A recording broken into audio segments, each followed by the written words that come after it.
Hi everyone, and welcome to my channel, Maths Made Easy with Terry in 10 minutes. Maths Made Easy, so we try as much as possible to talk about concept in 10 minutes.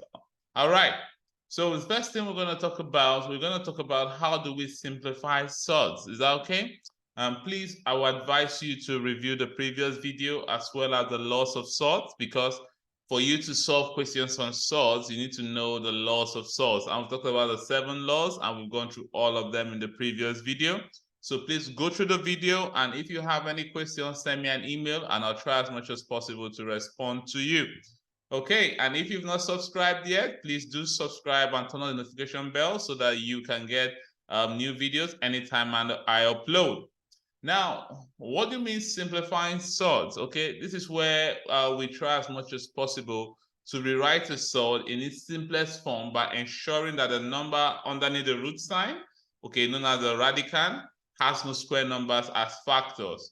So for instance, let me write down the definition, what I just said, so that some students that are writing down can write this in their notebook. So when we say simplify surds, okay, when we say simplifying surds, what we refer to, so like I said, I'm going to be writing definitions down, so you can pause the video, write it down, then you can play it back and continue. Is that okay? So simplifying surds is where, okay, we rewrite a surd, okay, we rewrite it. So we have a surd and we're trying to rewrite a surd, all right? So the key word is that we're rewriting, all right? In a what? In its simplest form. So in its simplest, okay, we're looking at the smallest possible form. Is that okay? So in its simplest form, so that means we're writing it in the smallest possible form. So by ensuring, all right, by ensuring the number underneath the root sign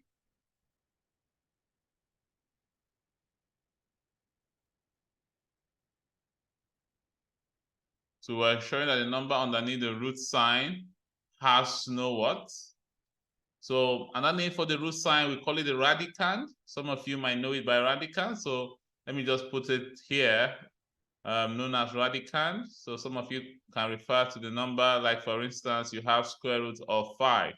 5 is called the radicand, all right?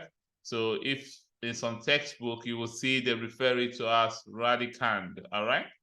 So here, what we have is that the number other with the sign has no what? Square numbers as factor, all right? So has no square numbers.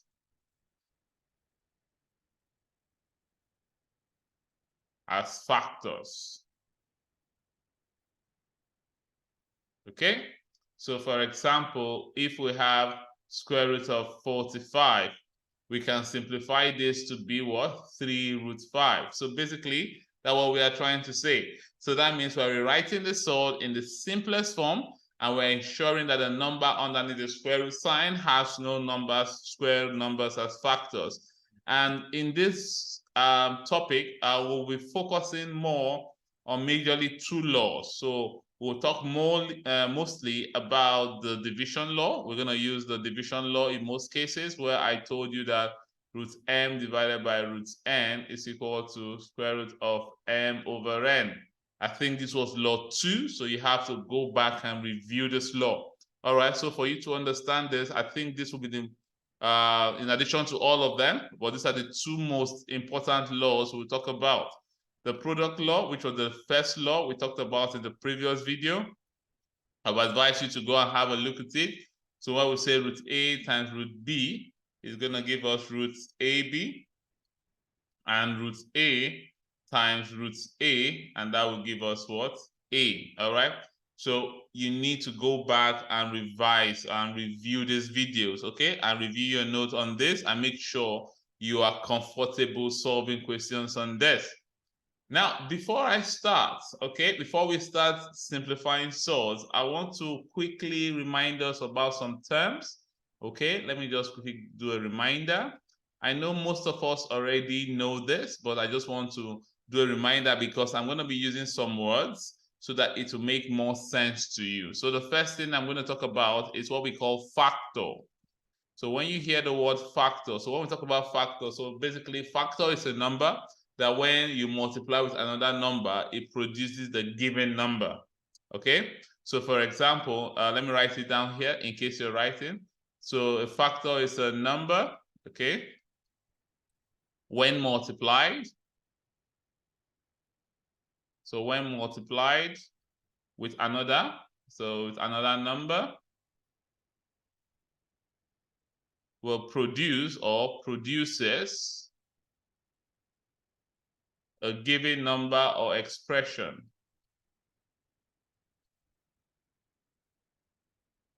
Okay?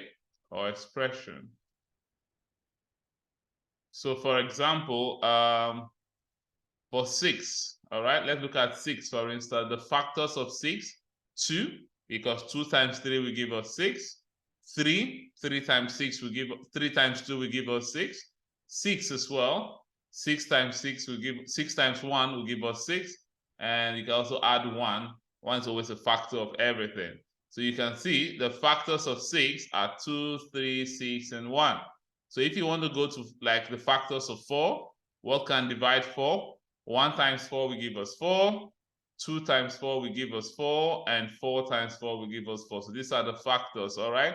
These are numbers that when you multiply with another number will produce the number you're looking at. Now, the next one I want to talk about are prime numbers, all right? So just stay with me, because the reason why I'm doing this is that because I'm going to introduce a concept, because basically there are 2 methods here, and I'm going to be using prime numbers a lot. I'm going to be using factors a lot. So I just want to make sure I can remind you when I say factor, you know what I mean. And when I say prime number, you know what I mean. So a prime number is a whole number greater than 1, all right, that cannot be exactly divided by another whole number. So basically, these are numbers that can only have 2 factors, 1 and themselves. So you can write it as prime numbers are numbers that have only 2 factors. Only what? 2 factors. So they must have 2. Only 2 factors. Okay, so 1 and itself. Okay, so prime numbers, these are numbers that only have 2 factors, 1 and itself. So now remember I say factors are numbers that when you multiply, it will give you the number or the given number you talked about. So for instance, prime numbers, we have 3. The factors are 3, are just 1 and what? 3. No other number can divide 3. So that's why 3 is a prime number. The next one we have 5, the same thing. 1 and 5, no other number. You can see, for instance, 9. 9 is not a prime factor because you can divide it by 1, 3, and what? 9. So that means because this is, it has more than 2 factors, so that means 9 is not a what? Prime number. Is that okay? So prime numbers are numbers that just have only what? 2 factors, okay? Now, the term which I'm interested in is what we call prime, okay, factors, okay? So from the word prime factors, so these are prime numbers that are factor of a number. So that making sense? So we can say they are natural numbers other than 1, which only factors are 1 and itself. So they are factors having just 1 and itself. So that's what we call prime factor. Is that okay? So for example, we have 24. The prime factors will be 2, 2, 2, and what? 3. So let me write it down. So we can say prime factor. This is a natural number. Okay, natural number other than 1. Whose only factor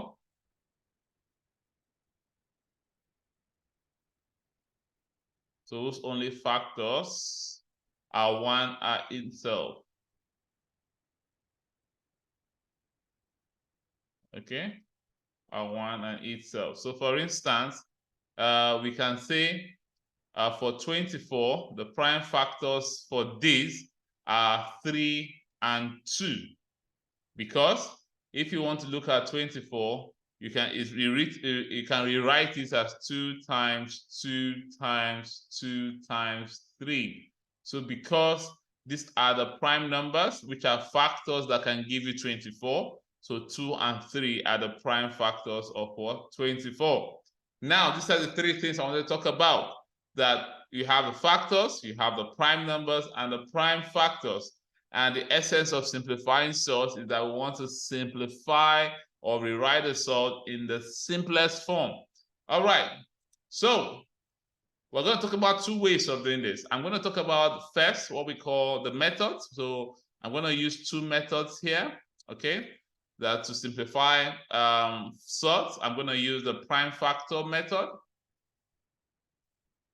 Okay, so I'm going to use the prime factor method. So that was the reason why I had to build it up from prime numbers and factor to explain the prime factor. Is that okay? Then I'm going to use what we call the square number factor. So you can see the factor is also showing here. So the square number what? Factor method. So we're going to talk about two methods, prime factor and square number factor method. There are other methods, okay? But I'm going to use this two to explain. And usually in the exam or in the test, you can use any of the methods to solve when you're asked to simplify. The quickest way and what most people prefer is the square number factor method. But I'm going to explain the prime factor method. So just in case you're not really comfortable using square numbers or you're not very good with that, you can use the prime factor method. It's the easiest, but it takes a little more time to get to the answer. All right, good. So that means the next video I'm going to talk about the prime factor 3 method. Okay, so it's called the prime factor 3 method. So it's a prime factor 3 method. And we're going to talk about the square number factor method. All right, so I'll see you in the next video, and we're going to talk about how do we simplify surds using the prime factor 3 method. And like I said, if you are yet to subscribe, please do that and turn on the notification bell so that you will know when I upload a new video. So the next video I'm going to see you, we're going to discuss the prime factor 3 method.